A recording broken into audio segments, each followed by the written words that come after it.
आज की इस प्रेस वार्ता में सभी प्रेस बंधुओं का मैं स्वागत करता हूं। मेरे साथ हमारे पूर्व उप मुख्यमंत्री Kavindra Gupta ji, chief spokes person Sunil सेठी जी, पूर्व एमएलसी अजय भारती जी, प्रदीप जी हमारे मीडिया इंचार्ज। मित्रों, आज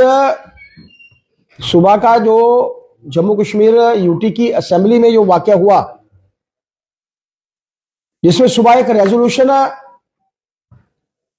ऑनरेबल एमएलएस के सामने जो था वो पेश किया गया और उस रेजोल्यूशन के माध्यम से कुछ विषयों के ऊपर बगैर चर्चा किए हुए, शोर शराबे के बीच में अक्सर होता है असेंबलीज में, विपक्ष द्वारा उस विषय को, जो विषय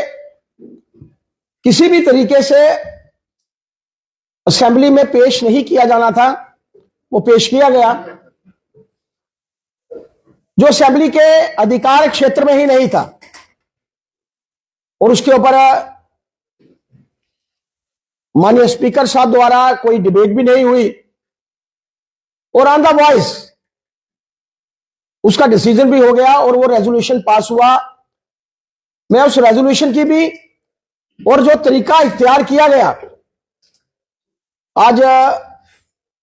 जम्मू कश्मीर यूटी की हमारी इस असेंबली में, मैं कठोर शब्दों में इसकी भर्त्सना करता हूं, निंदा करता हूं। मित्रों, ये एक हमारी पार्लियामेंट के ऊपर क्वेश्चन मार्क जो है, सीधे तरीके पर जो एक रेजोल्यूशन पास किया गया, मैं पहले पैरे की एक लाइन आप लोगों के समक्ष पढ़ता हूं। Expresses concern over their unilateral removal. अब सबके ध्यान में रहना चाहिए कि 5 अगस्त 2019 को 370 जब निरस्त हुआ था, 35 से निरस्त हुआ था, वो कोई यूनिलैटरल डिसीजन नहीं था। 6 तारीख को वो राज्यसभा में जाता है और उसके ऊपर प्रॉपर डिस्कशन होने के बाद 370 जो था वो निरस्त हुआ, 35 से जो था वो मित्रों निरस्त हुआ। लेकिन आज जिस तरीके से असेंबली में इस विषय को रखा गया, ये हमारी पार्लियामेंट की भी जो है वो तौहीन है, ये ब्रीच ऑफ प्रिविलेज है। और इस प्रिविलेज में जो लोग भी, जिनके माध्यम से ये रेजोल्यूशन जो था वो असेंबली में रखा गया, जो लोग इसको सेकंड करने वाले थे, और उसके साथ साथ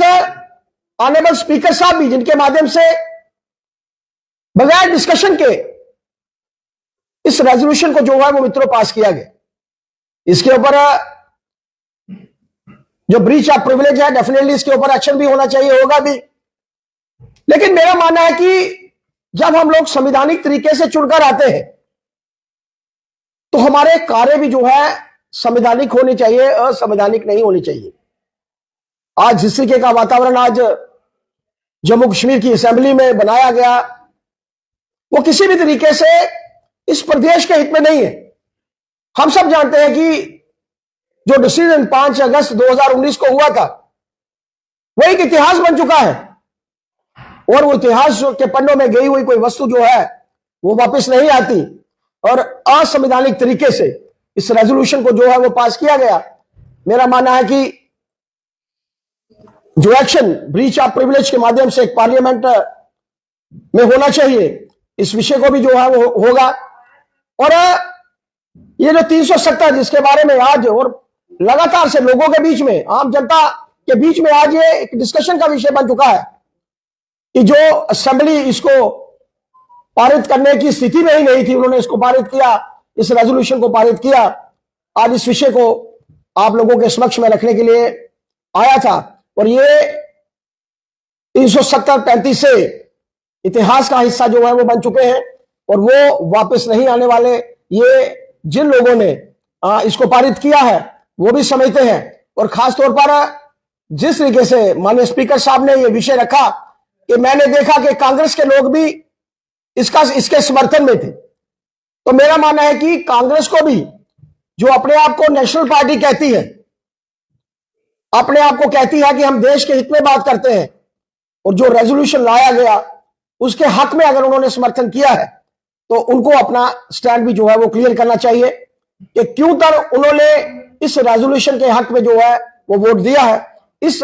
रेजोल्यूशन के विषय में जो भी बातचीत उनको करनी है वो डेफिनेटली आगे आकर, हालांकि इस विषय में उन्होंने अभी तक कोई बात जो है वो नहीं रखी है, ना अपने स्टैंड उनके फेवर में बोला है ना उसके विरुद्ध बोला है, लेकिन सीधे तौर पर आकर उनको मीडिया को बताना चाहिए कि वो क्या इसके पक्ष में है या इसके विपक्ष में है। मित्रों, आज इस विषय को लेकर माननीय चीफ स्पोक्स पर्सन के साथ, डिप्टी सीएम, पूर्व डिप्टी सीएम साहब के साथ, एमएलसी साहब के साथ और मीडिया सेक्रेटरी के साथ मैंने आप लोगों के समक्ष इस विषय को रखा है।